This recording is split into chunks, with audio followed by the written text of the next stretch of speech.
Warning: the following video contains explicit language which may be offensive to some viewers or inappropriate for children. The content within this video is intended for mature audiences only.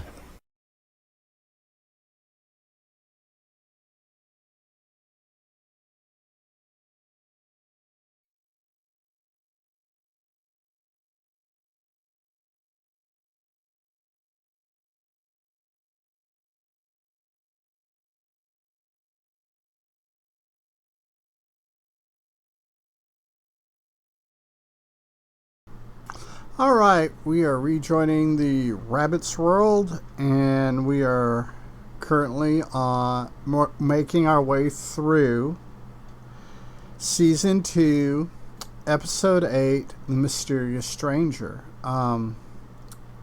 This is kind of working out really interesting. So, let's jump into this. So I assumed it was an index or catalog of the episodes. Maybe a different version of the photocopied legend I'd received. Oh yeah, we're dealing with the mysterious show, the mysterious stranger, or the mysterious traveler. Ah ha ha. I tried adding all types of text and doc file suffixes and then attempted to open it in TextEdit and Word. No luck. Yeah, I've played that silly little game. It's not fun. It gets to be aggravating after a while. Then, on a whim, I changed the suffix to MP3 and double-clicked. At that point, the sound of a distant locomotive started to play, and a voice began to speak. MP3 would have been one of my first go-tos, to be honest with you. It was the intro that Trenton had performed for me earlier. This is the Mysterious Traveler, inviting you to join me on another journey into the strange and terrifying. Which is kind of cool that they're reading this off, but at the same time, it could have been interesting if they would have had the time. I don't know if they had the time, the money, or whatever to actually record it for her to listen to. But it is what it is, and for the price of being free, I can't complain too much. I clicked through. The episode, or clip, or whatever it was 15 minutes long. Oh, probably a little bit shorter than some of my videos and a little bit longer than some of my videos. I can't play it for you due to concern over copyright. There we go. I like that too, the copyright issue. Because anyone that's had to deal with YouTube posting videos and doing reaction videos and stuff like that knows that things get really wonky around copyright and how copyright works. But here's the synopsis. The episode is called The Legend.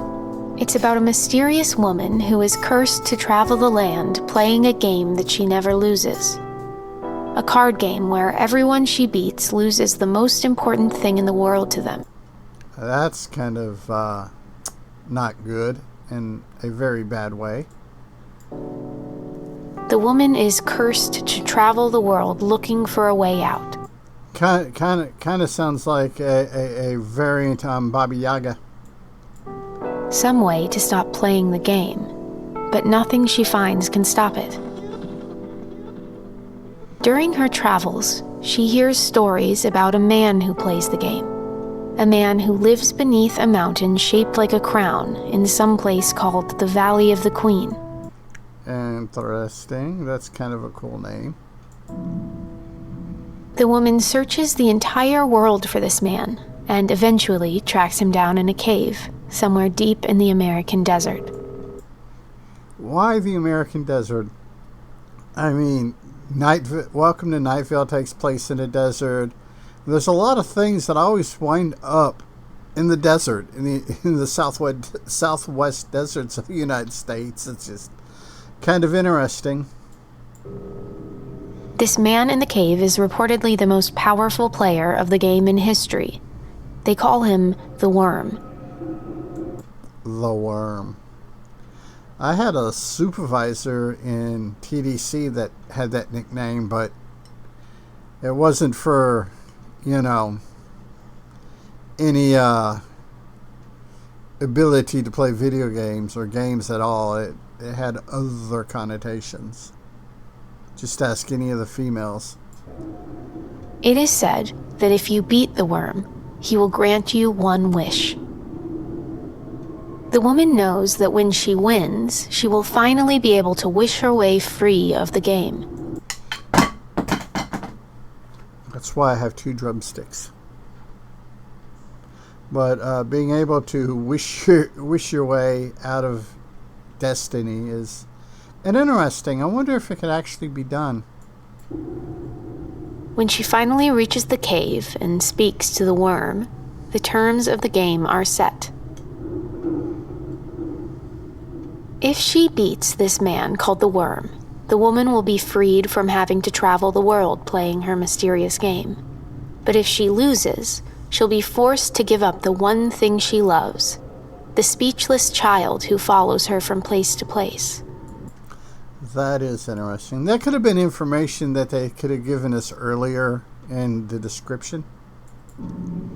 The woman has never lost the game, so her path is clear. She's ready to play.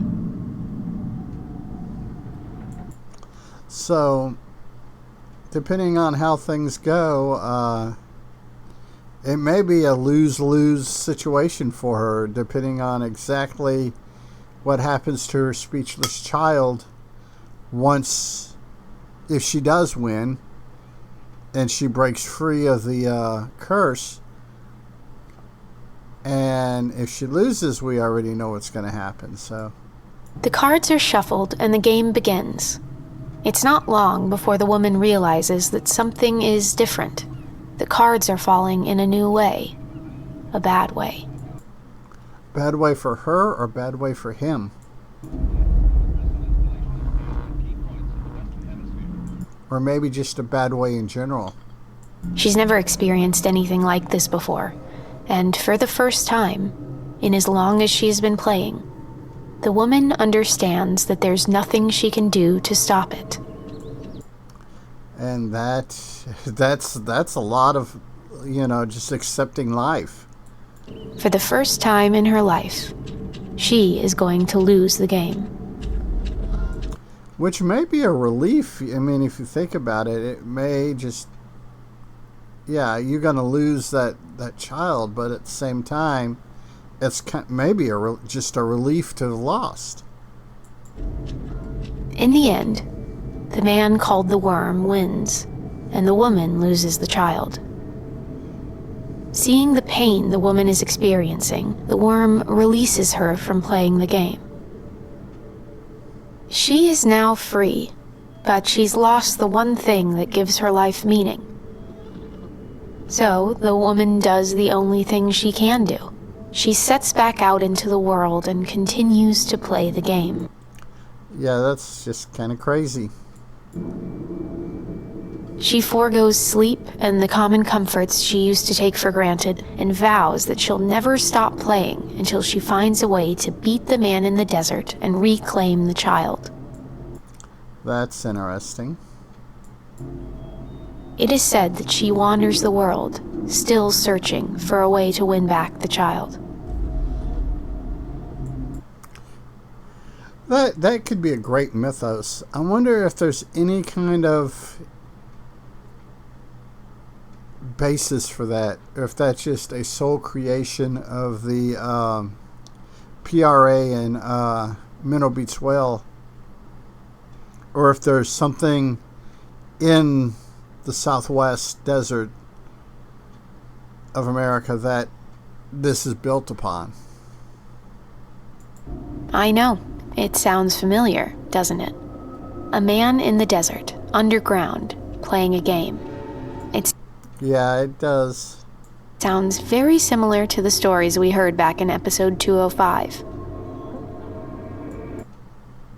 Yeah, the hikers. Yeah, the hikers. In that episode, we learned about the Count of Saint Germain, the hermits St. Paul and St. Anthony, and Sandra Cito told us a story about a hiker who went missing in the desert outside of Las Vegas. It makes you wonder if that could be our worm. A cave shaped like a capital letter M figured prominently in a couple of those stories, and the words "Find the cave, find the traveler" were discovered, written in blood on the wall of a murder scene. So if the traveler is our lost guy from Vegas, there's no telling. Or maybe he's but one in a series, as the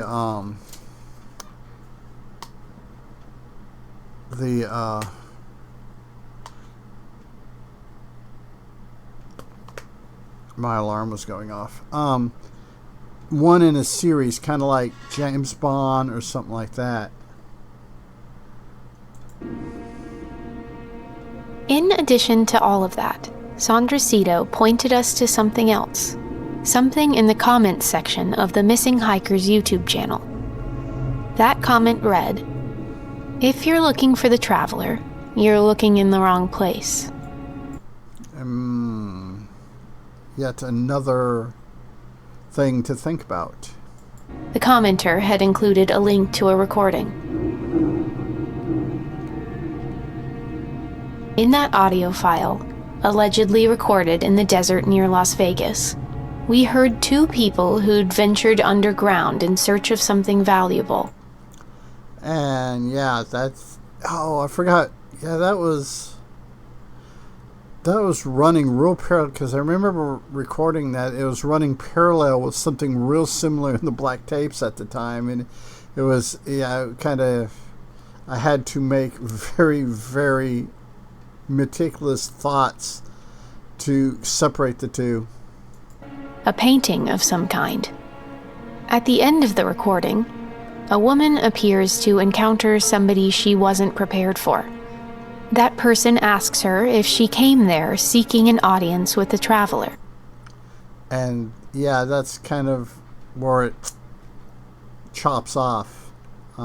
Speaking of chopping off, we're going to go ahead and call this video good here. Hope everyone's enjoying it. Hope everyone's doing good. Looking forward to doing some more Night Vale videos this weekend. So until next time, be a good human. Be good to other humans. Peace. Hey, it's 10 p.m. Do you know where your children are?